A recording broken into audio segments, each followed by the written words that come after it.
Voilà, bonjour mes frères et mes sœurs, je suis heureux ce matin de prendre la parole avec un petit peu de retard, comme c'est un jour férié, avec un peu de repos. Je suis heureux ce matin de vous parler d'un message de circonstance. Aujourd'hui, c'est un jour férié, nous fêtons l'Ascension. L'Ascension, c'est une fête du calendrier grégorien qui nous représente donc l'enlèvement du Seigneur Jésus au ciel. Ça a été donc le dernier rendez-vous avec ses disciples avant de monter au ciel.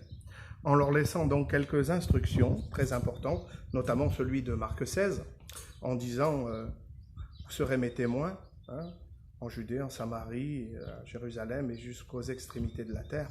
Et à ce moment-là, vous ferez donc de toutes les nations des disciples en les baptisant au nom du Père, du Fils et du Saint-Esprit.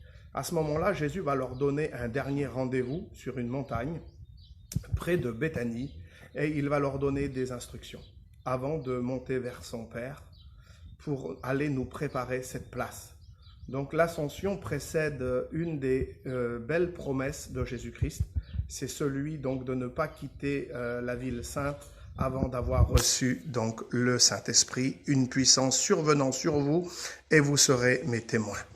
Nous savons que l'ascension précède une des promesses les plus intéressantes pour l'Église, c'est la réception du baptême du Saint-Esprit afin de nous conduire dans toute la vérité et de nous accompagner tel un consolateur, un frère dans les épreuves. Et nous sommes heureux aujourd'hui d'accomplir la promesse du Seigneur et de recevoir donc l'Esprit Saint de Dieu pour nous guider et nous conduire tous les jours de notre vie. Donc j'aimerais sans plus tarder faire une petite lecture, je ne serai pas long aujourd'hui, mais simplement pour vous rappeler ce que représente cette fête pour nous, les chrétiens. C'est le jour où Jésus est monté vers son Père et nous a laissé quelques instructions. Donc je ne serai pas long, je ne vais pas tout détailler, mais je vais faire une petite lecture qui se trouve donc dans l'évangile de Luc, chapitre 24 et au verset 45.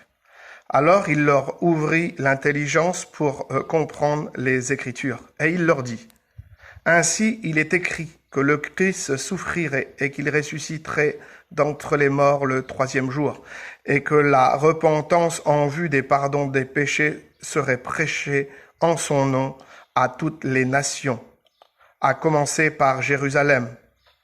Vous en êtes témoins, et voici j'enverrai sur vous ce que mon Père a promis, mais vous resterez dans la ville jusqu'à ce que vous soyez revêtus de la puissance d'en haut. » Il les amena jusque vers Béthanie, puis il leva les mains et les bénit. Pendant qu'il les bénissait, il se sépara d'eux et fut enlevé au ciel. Pour eux, après avoir adoré, ils retournèrent à Jérusalem avec une grande joie et ils étaient continuellement dans le temple et bénissaient Dieu. Très important, l'ascension, c'est le jour où Jésus est monté au ciel. Mais avant de monter au ciel, il a fait cette belle promesse de la réception d'une puissance survenant d'en haut. Et cette puissance fera de nous des véritables témoins, des témoins fidèles, non pas simplement à Jérusalem, dans la Judée ou dans les contrées voisines, mais il va dire jusqu'aux extrémités de la terre. Et nous sommes aujourd'hui en train d'accomplir l'une des plus belles prophéties de la Bible, car nous sommes ces témoins, nous, aujourd'hui, jusqu'aux extrémités de la terre, par rapport à notre mission, par rapport à nos missionnaires, par rapport à l'œuvre de Dieu internationale. Nous accomplissons cette belle prophétie de l'évangile de Luc.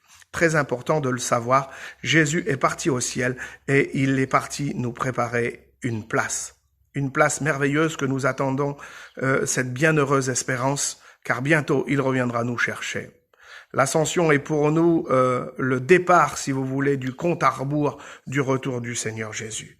Car il a dit, il est avantageux que je m'en aille, car là où je vais, je veux que vous y soyez aussi. Je m'en vais vous préparer une place, et quand cette place sera faite, je reviendrai vous chercher, et je vous prendrai avec moi, car il y a là un désir de la part de Jésus, c'est là où je suis, je veux, je désire que vous soyez avec moi pour glorifier le Père. Et ce jour ne saurait tarder, à nous, mes frères et mes sœurs, de se souvenir de ce jour de l'Assomption comme étant pour nous le jour du départ et du mise en route du compte à rebours de l'enlèvement de l'Église. Il y a maintenant bien des années que nous attendons ce jour glorieux. Mais vous savez que ce jour ne saurait tarder suite aux événements que nous sommes en train de vivre et ce qui se déroule autour de nous. Mais nous avons néanmoins ce privilège de connaître Jésus et d'avoir reçu la promesse du Saint-Esprit afin de marcher dans toute la vérité et de nous conduire dans les sentiers de la justice, comme dit la Bible. Et heureux soient tous ceux qui ont reçu Jésus. Parce qu'il va dire que celui qui me trouve a trouvé la vie et il obtient la faveur de l'Éternel. J'aimerais vous dire dans cette journée, soyez bénis de la part du Seigneur. Respectons ce jour, car ce jour est un jour glorieux. C'est vrai que ce jour n'est pas le jour où Jésus est monté au ciel, mais c'est un souvenir, c'est un mémorial, ce jour de l'Assomption. Et nous devons nous rappeler de toutes les promesses qu'il nous a fait ce jour-là.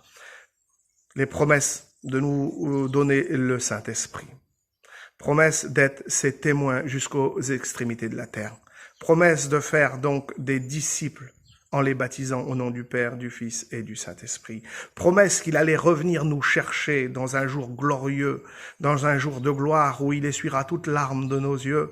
Alors soyons fidèles, accrochons-nous à ses paroles. C'est la Bible qui l'enseigne. Consolez-vous donc par ses paroles. Et nous voulons nous consoler par ses paroles parce que bientôt, il reviendra chercher son Église. Faisons partie de cette Église glorieuse et merveilleuse qui est celle du Christ, sans défaut, sans tache. Faisons tous nos efforts pour lui être irréprochable. Que Dieu vous bénisse dans cette journée. Ne craignez rien, il a vaincu le monde.